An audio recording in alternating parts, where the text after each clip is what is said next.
Hallo Werkzeugfans, willkommen bei GoTools TV. Mein Name ist Sebastian und heute geht es um Tauchsägen, aber nicht einfach nur um Tauchsägen, sondern es geht um deine persönliche Sicherheit. Denn wir werden heute mal genau testen und herausstellen, welche dieser Sägen hat den besten Kickback-Schutz. Weil jede Säge macht das irgendwie anders und nur eine macht es richtig genial gut, beziehungsweise bin ich der Meinung, eine macht es am besten. Welches ist, siehst du in diesem Video. Und ganz kurz, was ist Kickback eigentlich? Weil wenn du mit so einer Säge arbeitest, tauchst ein, fährst ein bisschen nach vorne, das Sägeblatt verhakt sich zum Beispiel oder du machst eine Fehlbedienung, dann kann sie natürlich nach hinten schlagen und wenn du es ganz falsch machst, und sie falsch hältst, könntest du natürlich über die Hand fahren, könntest du irgendwo reinsägen, was auch immer. Ja, das möchtest du nicht, du möchtest gesund beim Sägen wieder bei rauskommen und deswegen zeigen wir dir heute, was ist der beste Kickback-Schutz und wie funktionieren diese einzelnen Sägen. Für euch nochmal ein wichtiger Hinweis, heute gibt es natürlich wie immer etwas zu gewinnen und zwar einen 250 € Einkaufsgutschein. Alles, was du dazu machen musst, ist, was hast du denn schon mal für, also kommentieren unten, ja, mehr musst du nicht tun, aber was hast du denn schon mal für Erfahrungen gesammelt mit dem Thema Kickback? Hattest du es schon mal und ich hoffe, es ist bei dir gut ausgegangen. Heute geht es also um das Thema Tauchsägen und dazu habe ich schon mal wirklich alles verglichen, alles erzählt. Theoretisch, wenn du genau wissen möchtest, welche die richtige Tauchsäge für dich ist, Akku oder Kabel, alles kreuz und quer, längs vertauscht, sage ich schon, verglichen, dann schau mal hier oben. Ich habe dazu, glaube ich, schon fast 10 Videos gemacht, aber vor allem auch 2 Hauptvergleiche. Einfach da mal vorbeischauen, alle technischen Daten da auch drin, wirklich alles, ja, alles da drin. Und wenn du übrigens technische Daten, GoTools, Werkzeugvergleich, boom, ja, da hast du alles auf einen Blick. Aber das Thema Kickback, Kickback-Control bzw. Rückschlagstopp, das haben wir zwar immer erwähnt, aber noch nie in der Breite getestet wie hier. Und heute testen wir wirklich alle verschiedenen Systeme auf Herz und Nieren und werden wirklich rausarbeiten, welches ist das beste System. Denn es gibt hier eine Säge, die einfach so alles richtig macht und die anderen, die so einen Teil richtig machen. Und das schauen wir uns heute mal an. Denn ich weiß auch, viele sagen immer wieder, ich möchte ja eigentlich einen Spaltkeil haben, weil damit ist alles besser. Wenn ich mich richtig erinnere, hat die hier noch einen Spaltkeil, ja. Aber wenn wir ganz ehrlich sind, muss man auch wirklich ehrlich sagen, ein Spaltkeil bringt halt auch nur ein bisschen was. Kann schon mal was helfen, aber wir sehen hier allein, alle sagen, Festool, tolle Säge, hier sehen wir keinen Spaltkeil mehr dabei. Werden sie ja nicht ohne Grund gemacht haben. Und deswegen schauen wir uns heute das Thema Kickback-Control, Kickback-Schutz von diesen Sägen an. Warum genau diese Sägen? Weil diese Sägen es jeweils auf eine ganz andere Art und Weise machen und das sollten wir uns dringend anschauen. Denn wir haben die DWS 520, die eine sehr spezielle Funktion hat auf der Führungsschiene. Wir haben die GKT 55, die das zumindest das hier hat und auch das hier wollte ich euch mal zeigen. Was bedeutet das und wie schlägt sich das gegen die anderen Systeme? Wir haben hier ein System, wo wir unten hier so einen kleinen Schnuppel haben, hier, der hier ausfährt, der schaut, was ist denn hier eigentlich los. Alles physische Systeme. Und dann haben wir hier die elektronische Lösung von Metabo, relativ neu, kennen sehr wenige und das testen wir heute. Fangen wir mit Dewalt an und ich glaube, am Ende des Tages werdet auch ihr feststellen, so wie es mir auch ging, der Vergleich, den wir heute machen, der ist komplett unfair. Weil ich denke, dass das, was Dewalt hier im Sinn hatte, im Vergleich zu zum Beispiel Festool und Metabo ist etwas komplett anderes. Dewalt wollte nicht den kompletten Rückschlag eliminieren, das ist zumindest meine Vermutung, sondern wollte einen bestimmten Anwendungsfall verbessern. Es hat aber auch einen Vorteil für das Thema Kickback. Kommen wir gleich dazu. Denn es ist hier so, dass du hier einen kleinen Hebel hast, ja, den du lösen kannst und in dem Moment ist es so, dass du die Säge nehmen kannst. Du kannst wunderbar nach vorne fahren, aber, ich zeige dir das mal, eine Hand nach vorne, aber nach hinten keine Chance. Nach hinten ist hier, ich versuche es jetzt mal mit aller Kraft, keine Chance. In dem Moment, was du jetzt gesehen habt, ist, ich habe es jetzt nach oben rausgerissen. Und jetzt schaut mal, was passiert, wenn wir jetzt einen theoretischen Rückschlag haben. Moment, ich muss mich wieder einstellen. So, ich kann jetzt hier ganz normal arbeiten. Jetzt nehmen wir mal an, das Sägeblatt würde sich im Holz das Holz würde sich zusammenziehen und das Sägeblatt würde stehen bleiben. Dann würde ich etwa Folgendes vermuten, was passiert. Ich kann nach vorne. Oh! Das ist das, was aus meiner Sicht passieren würde. Das heißt, es würde so nach hinten gehen, die Schiene würde dranbleiben. Wenn wir jetzt Folgendes haben, die Schiene ist meinetwegen festgezogen, dann würde ich also rausreißen es aus der Schiene. Daran seht ihr, dass eigentlich diese Funktion für sogar einen anderen Anwendungsfall gedacht ist, aber schon gewisse Vorteile auch für das Thema Kickback hat. Denn wenn ich die Säge nehme Eine Tauchsäge ist ja dafür da, um ein Material einzutauchen. Ja? Und jetzt habe ich meinetwegen hier meine Küchenarbeitsplatte, der Klassiker, wo ich reintauchen möchte, sägen und fertig. Dann habe ich genau hier jetzt das Ende, wo ich dann entsprechend mit meinem Kochfeld anfange oder mit meiner Küchenspüle.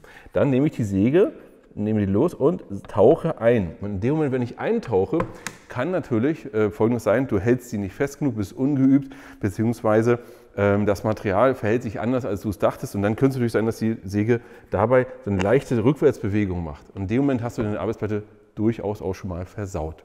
Das hast du hiermit auf jeden Fall nicht, denn wenn du das jetzt löst, bist du dabei und das würde so eine Rückbewegung machen. Und du hast es festgezogen, aber selbst hier, ohne dass ich festgezogen habe, das ist schlichtweg nicht möglich. Ja?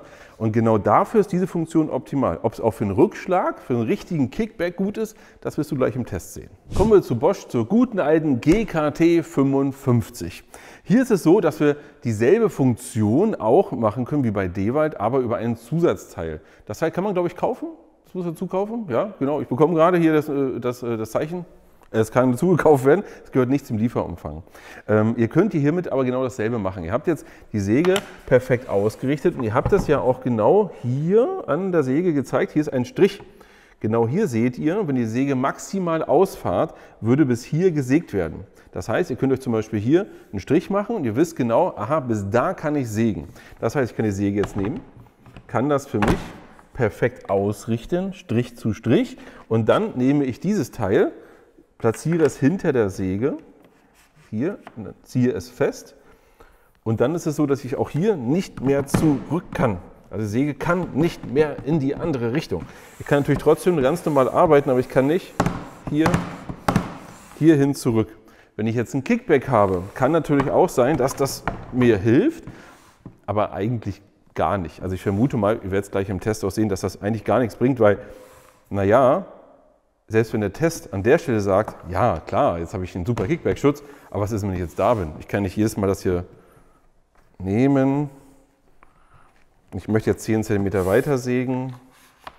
So, okay, dann säge ich jetzt dahin, mache das dann so. Ihr wisst, was ich meine? Das ist ja total unpraktisch.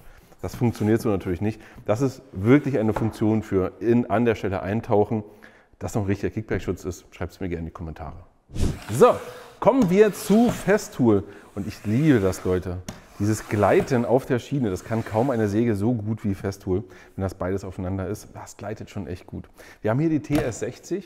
Die Kickback-Funktion, die Anti-Kickback-Funktion, die wir hier drin haben, ist aber in der TSC 55 das gleiche, nicht in der TS 55. Ganz schön verwirrend. Am besten schaut ihr wirklich mal die anderen Videos. Aber wir haben hier nicht ohne Grund Folgendes, nämlich wir haben hier eine Schiene, auf der wir mal einen Kickback hatten. Und beim Testen ist das auch wirklich passiert, genau so. Nämlich, hier seht ihr, da ist reingesägt. Das habe ich damals mit der TS 55 gemacht, indem ich mal wirklich Kickback ausprobiert habe. Was ist mir passiert, beziehungsweise was habe ich provoziert? Ich habe die Säge genommen, wie gesagt, TS 55 in dem Fall, und habe einfach reingehackt. In dem Moment war es so, dass die Kraft der Säge nicht mehr gereicht hat, beziehungsweise vielleicht schon, aber es war einfach zu schnell. Und dann sprang sie zurück und auf dem Sägeblatt, und es waren 2 Sachen passiert. Nummer 1, die Schiene ist halt hin, deswegen ist sie auch hier, um euch das mal zu zeigen. Und Nummer 2, das Blatt war auch hin. Es war ein Holzblatt und danach war nicht mehr so viel mit Holz, hätte man schärfen müssen. Lass uns aber über Festool sprechen. Auch hier haben wir eine physische Lösung. Warum nicht elektronisch? Könnte man auch sagen, naja, irgendwie dann doch. Aber es geht ja hier um den Trigger. Woher kommt das Ganze eigentlich? Und da ist es so, wenn wir hier von Festool sprechen, wir können es vielleicht aber auch so machen.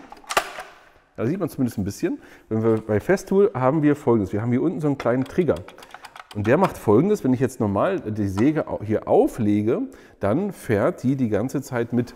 Und wenn ich jetzt hier Folgendes mache, ich hebe das an, beziehungsweise ich habe eine sehr schnelle Bewegung, indem das hier ausgelöst wird. Das heißt, es fährt raus, dann stoppt die Säge. Dafür ist das eigentlich da. Und ich muss sagen, es war irre, wirklich irre schwer, das zu provozieren, bis wir das mal hinbekommen haben. Eine Sache habe ich ganz vergessen, und zwar bei Festool gibt es auch dieses kleine Teil, was du hier hinten ran tun kannst, was dafür da ist, um dir die Sicherheit beim Eintauchen zu geben.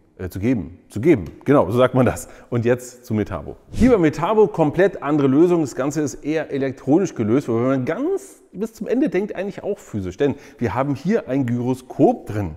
Und das merkt einfach, wenn sich das Gerät im Raum, also wenn sich die Lage des Gerätes im Raum ändert. So kann man es am besten sagen. Und dadurch passiert Folgendes. Schaut mal. Ja, ich bin hier immer noch auf dem Schalter. Das heißt, ihr habt gesehen, ja, es reicht. Ihr habt gesehen, wenn sich irgendwas ändert, dann stoppt das Gerät und zwar recht schnell auch. Ich zeige euch noch mal ein, zwei Anwendungsbeispiele. Ja. Und jetzt Nummer 2. Auch dann stoppt das. Ihr merkt aber auch, wenn das Geräusch kommt, kein Problem, kurz warten. Das ist vielleicht eine Sekunde und dann könnt ihr auch ohne Probleme wieder loslegen. Und jetzt machen wir mal den Test und jetzt schauen wir mal, wie haben die sich jetzt gegeneinander geschlagen. Das hier heute ist eigentlich gar kein so leichtes Video, denn ihr müsst wirklich mitdenken. Also hört mir ganz, ganz genau zu, dann nicht, dass ihr nachher sagt, die anderen Geräte hier sind doof, weil wir müssen uns über Festival unterhalten und wie funktioniert hier der Kickback eigentlich. Und übrigens habe ich euch noch gar nicht gezeigt, wir haben ja hier auch die Möglichkeit, Kickback auszuschalten, wenn ihr sagt, in diesem Moment würde mich die Funktion stören. Hier aus und da an. Nachdem, wie ich das getestet habe, kein Strom drin, deswegen seht ihr nichts, nachdem ich es getestet habe, sehe ich aber überhaupt gar keine Notwendigkeit, das jemals ein- und auszuschalten. Warum? Wir haben gedacht, na, wir testen für euch ganz einfach mal Kickback. Ist ja kein Thema, ja? Das heißt, wir haben hier unten diesen kleinen Schnüppel, dieses kleine Metallteil, das bewegen wir einfach und dann geht die Säge aus. Weil es ist ja eigentlich so gedacht, dass wenn ihr einen Kickback habt, dass irgendwas passiert oder so, dass dann die Säge stoppt. Ich sage euch, wir haben gefühlt 291.000 Sekunden gebraucht, um rauszubekommen, wie wir es überhaupt testen können. Denn wenn wir jetzt die Säge nehmen und gehen schnell runter, geht sie nicht aus. Wenn wir jetzt irgendwie dran rumruckeln, geht sie nicht aus. Dann haben wir Folgendes gedacht, naja, wir müssen ja einfach nur diesen kleinen Sensor so schnell wie es irgendwie geht bewegen. Also haben wir Folgendes gemacht, haben die Säge jetzt zum Beispiel mal hier hingestellt und haben ja, das hier ausgefahren. Hier unten seht ihr das ja auch, haben das ausgefahren und sind da drunter gefahren, haben das versucht auszulösen, indem wir es nach oben halten und weggezogen haben oder gegengeklopft oder sonst irgendwas. Und egal, was wir gemacht haben, so schnell, wie wir es irgendwie versucht haben, die Säge ist nie angehalten. Wir konnten ihn nie triggern, dass es losgeht. Also haben wir gedacht, wie machen wir das denn jetzt? Wie kriegen wir das denn hin? Und dann haben wir jetzt hier einen Test gefunden, wo wir es wirklich hinbekommen haben. Und das war hier der Lückentest. Das heißt, wir haben jetzt die Festool genommen, haben, das ist auch ganz wichtig, haben Folgendes gemacht. Wir haben sie nicht auf der Schiene benutzt, denn wenn ich es auf der Schiene mache, ist es so, vielleicht sieht man das hier auch. Ja, Moment, ich muss es mal anders zeigen. So, hier sieht man das. Hier ist es so, der Trigger, der ist hier auf der Schiene. Hier drauf, der sitzt hier hinten. Wenn ich hier hochhebe, dann seht ihr ihn da, der ist auf der Schiene. Das heißt, wir mussten jetzt Folgendes machen. Wir laufen bewusst nicht auf der Schiene, haben jetzt die Schiene genommen, haben die umgedreht, haben die nur als Anschlag benutzt, haben dann die Maschine genommen und sind hier durchs Material durchgefahren und hatten hier eine Lücke. Das heißt, das Teil konnte runterfahren und zwar sehr schnell. Wenn wir jetzt Folgendes machen und fahren einfach hier so durchs Material, Moment, fahren einfach so hier durchs Material durch. Was passiert dann? Und langsam gar nichts. Die Maschine sägt einfach durch. Kein Problem. Wenn wir jetzt aber so richtig schnell durchs Material gehen, dann geht es auch schnell runter und dann kommt der Trigger zum Auslösen und die Maschine stoppt. Ihr seht hier, die ist auch ein kleines bisschen ausgehebelt worden und ist dann wirklich endlich mal angehalten. Und wir haben nicht alles Mögliche versucht, aber dann ist sie endlich mal angehalten. Was natürlich sagen wir mal, lass uns mal erstmal über die anderen Geräte sprechen.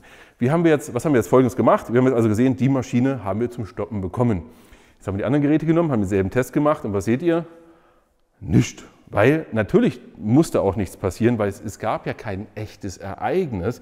Dementsprechend sind die anderen 3 Maschinen ganz normal hier durchmarschiert und haben gearbeitet. Das bedeutet für dich Folgendes. Wenn du ohne die Schiene arbeitest und zu schnell durch ein Lochraster zum Beispiel durchrast, dann könnte die Funktion ausgelöst werden. Dazu müsstest du dann vielleicht hier mal auf Off drücken.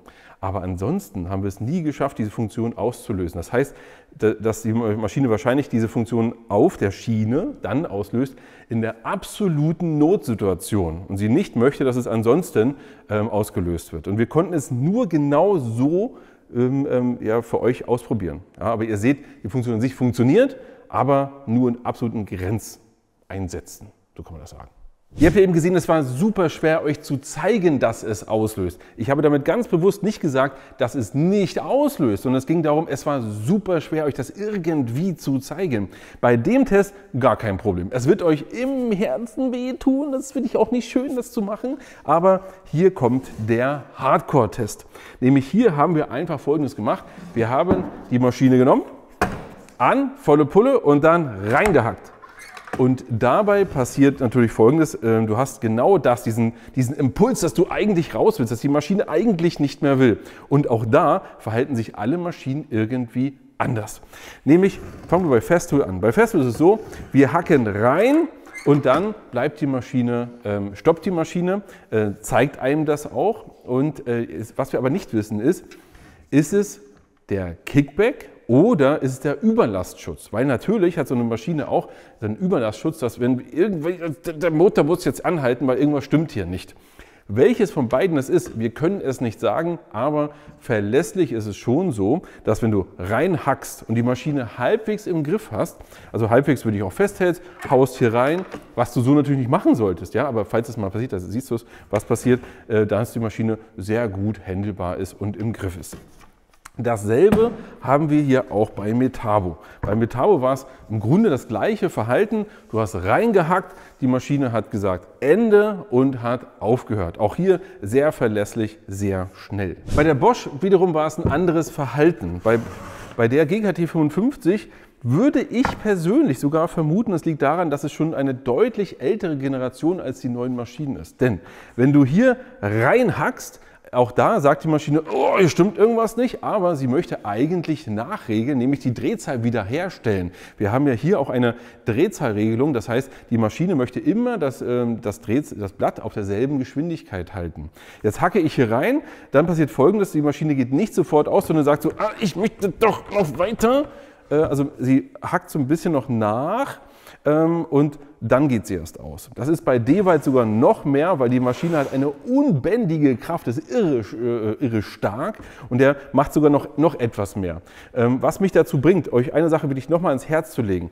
Haltet eure Maschinen gut fest. Ihr müsst nicht drücken wie ein Ochse, darum geht es gar nicht, aber deswegen mag ich zum Beispiel, ich persönlich die Muffelmaschine auch nicht so gern, weil du diesen Griff einfach nicht hast. Und ich finde, also dieser Griff, der fehlt bei Muffel, ja, ist ja im Grunde eine sehr ähnliche Maschine zu der, aber hier kein Griff dran. Ich halte die Tauchsäge im überwiegenden Fall der Fälle wirklich gerne mit 2 Händen fest. Das heißt, ich gehe durch, habe eine Hand hier, eine Hand da und wenn mal irgendetwas passiert, dann ist auch nicht so, dass ich so labberig die so in der Hand habe, sondern ich halte sie ordentlich fest, habe sie unter Kontrolle, kann hier sanft durchfahren und wenn doch was ist, habe ich es aber unter Kontrolle. Ja, das nochmal für euch der Hinweis, man sieht bei den Maschinen, es ist wirklich gut, sie auch festzuhalten. Kommen wir zu einem anderen Test, der eigentlich nicht so relevant ist, der danach kommt dann schon eher. Wir haben mal, weil wir gerade sowieso dabei waren, Folgendes gemacht. Wir haben die Maschine genommen, haben sie voll eintauchen lassen, was auch nicht so relevant ist, haben sie eingeschaltet und haben sie voll laufen lassen und haben dann Folgendes gemacht. Wir haben losgelassen und haben dann mal geschaut, wie lange dauert es, bis das Blatt zum Stehen kommt. Und da haben wir eine ganz klare Platzierung, seht ihr auch hier. Wir haben Platz 1 Metabo, Platz 2 Festool, Platz 3 Bosch und Platz 4 Dewalt. Der viel wichtigere Test ist aber der nächste. Bei dem Test muss man übrigens noch mal Folgendes sagen. Bei Dewalt war das Ergebnis schon extrem. Sie hat so lange, also mehrere Sekunden länger gedreht, also weiter gedreht als die nächst schlecht platzierte. Also hier ist es so, wenn du es loslässt, dass es wirklich schon noch relativ lange einfach mal nachläuft. Solltest du zumindest wissen. Für die Sicherheit finde ich das eigentlich weniger relevant, weil der nächste Test durchaus nochmal wichtiger ist. Nämlich, wenn du mit so einer Säge arbeitest und bist hier irgendwo am Arbeiten und dann passiert irgendetwas, ein Rückschlag oder ähnliches, dann passiert ja Folgendes. Das heißt, das Sägeblatt wird hier eingefahren. Ob sich das hier drin dreht oder nicht, völlig egal. Und wenn du es hochklappst, dann ist ja auch so, dass es dann eingefahren ist und eigentlich dich nicht mehr verletzen sollte. Dementsprechend ist es übrigens auch extrem wichtig, das nochmal zum Thema Sicherheit, bevor ich es vergesse und im Video nicht sage. Ja, bitte beide Hände vor dem Blatt und nicht hinter dem Blatt. Und bitte auch nicht so. Also es geht darum, was man durchaus manchmal gerne macht, ist, dass man arbeitet und dann hier irgendwas festhalten möchte oder hier irgendwo, das macht ihr einfach nicht, weil dann könnt ihr euch über die Hand fahren. Weil wenn ihr nach oben fahrt, wenn ihr beide Hände an der Säge habt, ist es eine enorm sichere Säge, weil sie eben genau das macht. Sie fährt einfach ein und ihr habt dann kein Verletzungsrisiko mehr an dem Blatt. Aber wir haben jetzt natürlich einen Test gemacht. Wie lange dauert es denn? Wir haben alle auf dieselbe Höhe eingestellt, also hier dieselbe Eintauchtiefe und haben dann genau diesen Test gemacht. Und auch da kam raus, Metabo war hier am schnellsten und dann kam Festool, Dewald und das letzte die Bosch. Wobei man immer noch sagen muss, alle Sägen haben das in einer sehr, sehr schnellen Zeit gemacht, aber Metabo war eben noch ein Tick schneller. Kommen wir zum nächsten Test und zwar quasi der Spaltkeil-Test. So im Grunde kann man das so sagen, denn wir haben ja hier nur bei Dewald hinten einen Spaltkeil und der soll ja Folgendes verhindern, dass sich das Holz zusammenzieht durch eine Spannung und dann quasi an das Sägeblatt ranlegt. Und du erstens dein Material auch kaputt machst, weil du hast ja eigentlich auf einer Seite möchtest du ja das gute Material haben, sei es drum.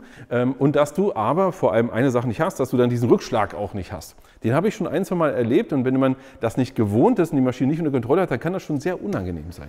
So, was ist aber passiert? Wir haben jetzt 2 Stücke Holz genommen und haben sie einfach mit einer Zwinge zusammengezwungen.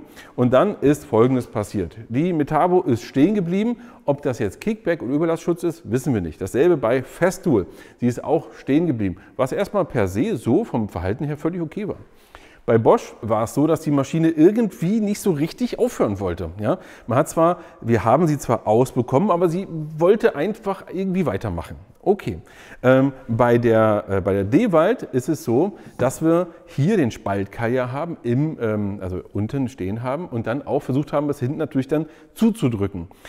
Natürlich hat die Maschine auch dann in dem Moment, weil es so eng war, gemerkt, so richtig gut ist das jetzt nicht. Aber der Spaltkeil hat das quasi ja verhindert, dass es am Sägeblatt stehen bleibt und die Maschine hat dann nach kurzer Zeit einfach weitergemacht. Spricht dafür, dass so ein Spaltkeil nicht kompletter Quatsch ist. Kommen wir zum nächsten Test. Ich hatte ja vorhin schon ein paar Mal folgende Situation auch provoziert. Gerät war an, so ausgefahren an und ist dann hochgegangen. Oder ich habe es irgendwie rausgezogen quasi. Dabei haben wir einen Impuls, also einen Impuls, der nach oben geht. Ja, und dann haben wir Folgendes gedacht, jetzt kriegen wir Festool. Jetzt kriegen wir Festool. Wir haben Folgendes genommen, haben es hier ein bisschen ausgehöhlt, haben dann hier so einen kleinen, wie nennt man das eigentlich, einen kleinen Kuhfuß oder so genommen, hier unten drunter und haben das dann rausgehebelt. Das haben dann die Maschine nach oben gehebelt, richtig schnell nach oben, sodass sie schnell einen Impuls bekommt. Was ist passiert? Wir haben hier bei Metabo den Impuls gegeben, zack, und die Maschine war sofort aus. Gar kein Problem, so wie ich es euch vorhin auch gezeigt habe. Dann haben wir das Ganze mit Festool probiert. Und ich sage euch eins, wir haben alles gegeben. Wirklich alles, was irgendwie ging. Aber wir haben es nicht hinbekommen, den Impuls schnell genug auszulösen oder schnell genug zu machen, dass die Maschine gestoppt ist. Wir haben alles versucht, aber es ging einfach nicht. Es ist halt so. Bei den anderen beiden Maschinen haben wir es natürlich auch gemacht, und auch bei Bosch, auch bei Dewald. Und natürlich, logischerweise, weil sie gar keine Sensoren dafür haben, sind sie auch nicht ausgegangen. Und jetzt kommen wir zum letzten Test. Das habe ich euch vorhin ja bei Metabo schon mal gezeigt. Wenn wir das Gerät einschalten, in der Luft ein bisschen bewegen, einen Impuls geben, nach vorne, rechts, links, oben, unten, sofort geht die Metabo aus, zeigt auch mit dem Warnton Ende. Bei dem, weil wir haben gedacht, naja, vielleicht macht es ja doch eine andere Maschine, man muss es ja getestet haben. Und gerade bei Festool haben wir uns gefragt, was passiert denn? Aber wenn du der irgendwie einen Impuls gibst, also in der Luft gehend, passiert da gar nichts. Man sieht halt, es kommt auf den Trigger an, der soll dort auslösen. Falls ihr übrigens fragt, warum hier kein Kabel ist, man kann es ja abmachen. Ja?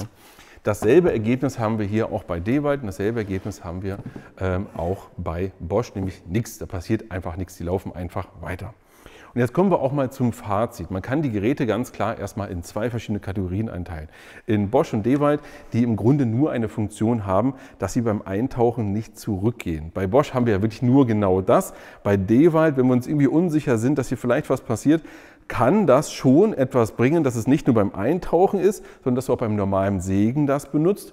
Und dementsprechend dann ein gewisses Mehr an Sicherheit hast, dass es nicht so schnell nach hinten rausgeht oder dass es dich nochmal unterstützt. Aber so ein richtiger Kickback wie bei den anderen ist das Kickback-Schutz, ist es aus meiner Sicht nicht. Dann haben wir die beiden Geräte hier, die hier die Funktion eingebaut haben. Festool hat es uns echt nicht leicht gemacht, den Kickback-Schutz auch zu zeigen. Wir sehen ganz klar, er ist da, aber er scheint so ausgeklügelt zu sein, dass er auf jeden Fall nicht fehlauslöst, so kann man das ja sagen, dass es für uns schwer war, das nachzuvollziehen. Ihr habt gesehen, bei Metabo löst es in allen möglichen Umständen aus, was in mir ein deutlich sicheres Gefühl auslöst, quasi. Also wenn ihr mich jetzt fragt, was ist das beste Kickback, finde ich es hier besser, weil es sich besser anfühlt. Ob es in der absoluten Notsituation zwischen den beiden Unterschied macht, kann ich euch nicht sagen. Interessant ist aber, wenn ihr sagt, ihr möchtet einen aktiven Kickback-Schutz haben, dann seid ihr bei diesen beiden Geräten auf jeden Fall dabei. Ihr schreibt bitte mal in die Kommentare und denkt an das Gewinnspiel, ob ihr sagt eher Metabo oder eher Festool, welchen Kickback, ganz konkret, welche Funktion von beiden findet ihr besser und warum, würde mich super interessieren. Und solange ran ans Werkzeug und bis zum nächsten Mal.